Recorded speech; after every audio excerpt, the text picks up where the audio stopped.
નમસ્કાર ખેડૂત મિત્રો, હું એજે મુળિયા આપ સર્વ ખેડૂત મિત્રોનું હાર્દિક સ્વાગત કરું છું। ખેડૂત મિત્રો, ખેડૂત ખુશ તો ખુશ આ વાત લઈ આપણે દર વખતે એક નવા ખેડૂત મિત્રો અને નવા પાકની માહિતી એ મિત્રો મેળવતા હોય છે। મિત્રો આજે આપણે વાત કરવી છે એક નવી વેરાયટીની અને નવી જાત અને સાથે ખેડૂત મિત્રો માટે ખૂબ જ ઉપયોગી જે છે આવતા સમયગાળાની અંદર થશે એવી એક વેરાયટીની એ વાત કરવાના છે। સૌપ્રથમ અમારા પ્રાકૃતિક ફાર્મ મોમાઈ પ્રાકૃતિક ફાર્મ કાળાસર, મિત્રો કાળાસરનું નામ આવે એટલે રમેશભાઈ દુમાદિયાને નો યાદ કરીએ એવું ન બને। રમેશભાઈ જે છે એને આપણા અનેક વિડીયો જે છે એ રમેશભાઈના આપણે લીધા છે। જુદા જુદા પ્રયોગો હોય, કેવડાના કહેવાય કે કેવડામાંથી બોરોન કેમ રીતે કાઢવું એ આપણે રમેશભાઈ સમજાવ્યું છે। સૌપ્રથમ ફૂલે નામની એક જે વેરાયટી હતી વિક્રમ ફૂલે એ પણ અહીંયાથી વાવી અને આપણે એનો વિડીયો બનાવેલો। એવી જ રીતના સૌપ્રથમ શેણાની હાર ઉપર ઘઉંની હાર ઉપર સૂરજમુખી ઉગાડી અને જે છે એક મિશ્ર પાક કોને કહેવાય ને કેવી રીતનો લઈ શકાય એ પણ આપણે રમેશભાઈએ સરસ મજાનું સૌરાષ્ટ્રની અંદર સૌપ્રથમ દેખાડેલું।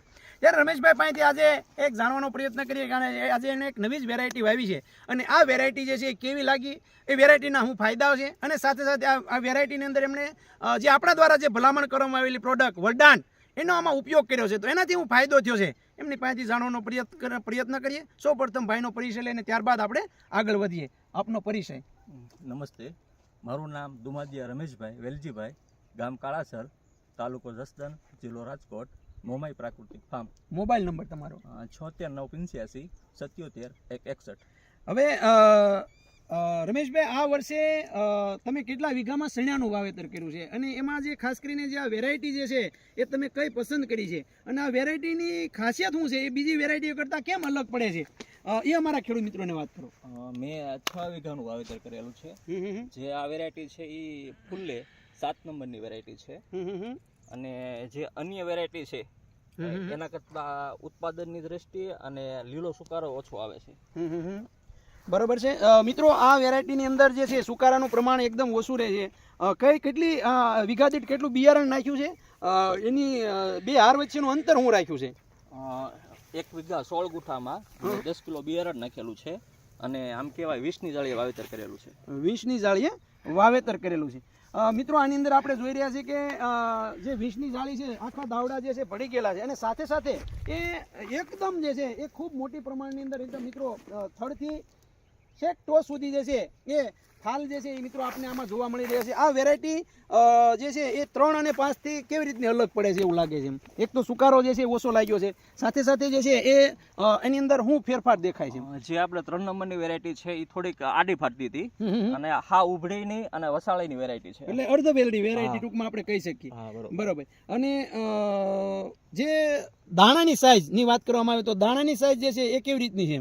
આમ જોયું એટલે જે 3 નંબરની વેરાયટી છે બરોબર, એનો દાણો સેમ જ આવે છે પણ એના કરતાં થોડોક મોટો દાણો છે। બરોબર મિત્રો, આપણે જે છે એ આની અંદર જોઈ રહ્યા છીએ કે દાણાની સાઈઝ જે છે એ 3 નંબર કરતાં સહેજ મોટી હોય છે અને 5 નંબર કરતાં સહેજ નાની હોય છે। આના કલરની અંદર કેવી રીતનો ફેરફાર હોય? કલર તો જે આપણે જે 3 નંબરમાં જે કલર આવે એ કલર છે સોનેરી પીળાશ પડતો એમ। સરસ। હવે બીજી વાત એ કે આ શેણાની અંદર તમે કેવી માવજત કરી છે? શરૂઆતની અંદર જે છે કેવા કહેવાય કે દેશી ખાતરો, રાસાયણિક ખાતરો અથવા તો જે છે એ તમે જે આની અંદર કઈ પદ્ધતિ જે છે અપનાવી છે? પેલા તો શરૂઆતમાં મેં બીજામૃતનો પટ માર્યો હતો, 2 વાર જીવામૃત આપેલું છે અને સારા ફ્લાવરિંગ માટે 1 વાર વલદાનનો ઉપયોગ કરેલો છે। આ વલદાન જોયું એટલે દર વર્ષે મારું જે શેણા છે ને જે આગળનો તે ટોચનો ભાગ છે ને એ પોપટા ખરી જતા હતા, બરોબર, આ વર્ષે ખીરા નથી।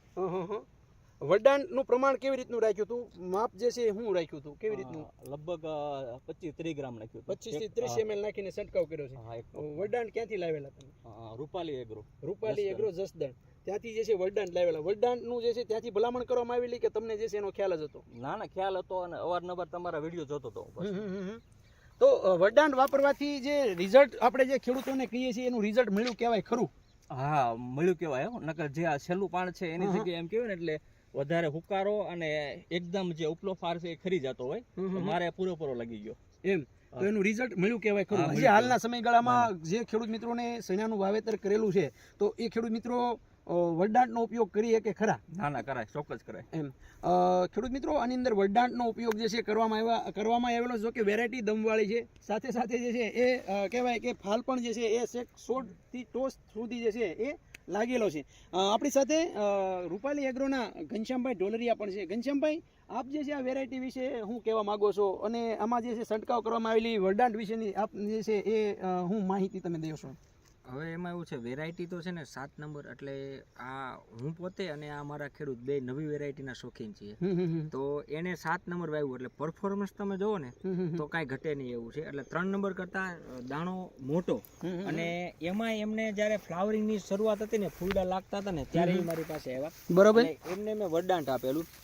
વરદાંત આપેલી પછી એને ફ્લાવરિંગ માંથી જે ફળ બેસવાની જે પદ્ધતિ છે ને, એમાં માનો કે આમ ગણીને તો કે ડાળે ડાળે અને પાંદડે આ તમે જોવો ને તો પોપટા થઈ ગયા છે.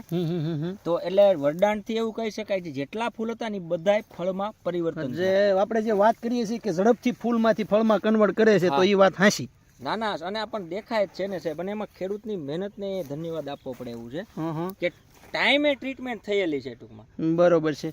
ખેડૂત મિત્રો, આમાં એક પણ છોડ જે છે એવું નથી કે આપણે જે છે એ શેઢા ઉપર ઊભા છે, એવું નથી. આપણે ખેતરના વચ્ચેના ભાગમાં છે સાહેબ. આ ખેતરમાંથી ગમે ત્યાં તમે લઈ અને કોઈ પણ છોડની અંદર જે છે આવો ફાલ એ મિત્રો જોઈ રહ્યા. હવે રમેશભાઈ, આની અંદર જે છે આવું જોતા તમને ફાલ જોતા શું લાગે છે? આ વર્ષે જે ઉત્પાદન શેણાનું આવવાનું છે, તો એની અંદર જે છે એ આ શેણા આમ એવરેજ જે છે કેવા ઉતારો આવે એક આમ ગણીએ કે એમ? મેં જે આગળ સીણા વાયા હતા બરોબર, એના કરતા લગભગ 10 મણ વધારે, એટલે કે 30 ની આજુ ઉતારો આવશે. 30 જેવો ઉતારો જે છે આપણે આવી એક છે એવું ગણીએ. બરોબર. ખૂબ સરસ મજાની માહિતી મિત્રો આપને રમેશભાઈ દુમાજીયા દ્વારા આપવામાં આવી છે. એક નવી જ વેરાયટી, અને નવી વેરાયટીની અંદર પણ જે છે એ મિત્રો જે આપણે ભલામણ કરેલી પ્રોડક્ટ એ વરદાંતનો ઉપયોગ એમણે કર્યો છે અને ખૂબ સારા રિઝલ્ટ મળ્યા છે. આપણા વિસ્તારની અંદર, જસદણ વિસિયા વિસ્તારની અંદર સાહેબ આપનો એક હેલ્પલાઇન નંબર આપો, જેથી કરીને આપનો સંપર્ક અમારા ખેડૂતો કરી શકે. Rupali agro seeds, Gadhadiya road, Jasdan. Mobile number છે 63 538 20 125. અમારા ઘનશ્યામભાઈ ઢોલરિયા કે એ જે અમારા દ્વારા જે ભલામણ કરવામાં આવેલી પ્રોડક્ટ જે છે એ ઓછા નફે ખેડૂતો સુધી પહોંચે એના માટેનો પ્રયત્ન જે છે હંમેશા કરતા હોય છે. સાથે સાથે રમેશભાઈ દુમાદિયા જે અમને સતત ને સતત જે છે એ કંઈક નવા પ્રયોગો કરી અને નવી વેરાયટીઓ પસંદ કરી અને ખેડૂતો સુધી પહોંચાડવા માટે પ્રયત્ન કરતા હોય છે. ત્યારે આજે એવી નવી વેરાયટી જે છે એ પોતાના ફાર્મ ઉપર વાવી અને ડેમોન્સ્ટ્રેશન કરી અને જે છે આવતા વર્ષે ખેડૂતો તમારા ન્યાય જોવા આવ્યા છે, એ ખેડૂતો શું કહે છે? ઘણા ખેડૂતો આવ્યા છે ને જોવા? હા, એમ કે છે આ વેરાયટી સારી છે અને આવતા વર્ષે મારે આ બિયારણ રાખજો મારી યારે. એમ. મિત્રો, આ વાત જે છે એ રમેશભાઈ પાસેથી શીખવા જેવી છે કે દર વખતે કંઈક નવું ખેડૂતો માટે કરી અને ખેડૂતો સુધી પહોંચાડવાનો પ્રયત્ન હંમેશા કરતા રહેલા. એમાં એક ધગસ અને થોડીક જીગરે હોવી જોઈએ કે, અને નવી વેરાયટી ઉપર, યુનિવર્સિટી ઉપર વિશ્વાસ હોવો જોઈએ. એવું તો આમ તો રમેશભાઈને આપણે દર વખતે કે રમેશભાઈ જે છે એમ તો બાજરા સંશોધન કેન્દ્રમાંથી સૌપ્રથમ નવી વેરાયટી બાજરાની પણ લાવીને વાવી હતી, એ પણ સક્સેસ રહી. એવી રીતના ચણાની નવી વેરાયટી જે 7 નંબરની વેરાયટી જે છે એ ખૂબ સરસ મજાની રહી છે. રમેશભાઈ, અમારા ખેડૂત મિત્રો માટે આપણે ખૂબ સરસ મજાની માહિતી અને આ પાક તૈયાર કરી અને એક ડેમોન્સ્ટ્રેશન બતાવવા બદલ આપનો ખૂબ ખૂબ આભાર. ખેડૂત મિત્રો, ખેડૂત ખુશ તો બધા ખુશ.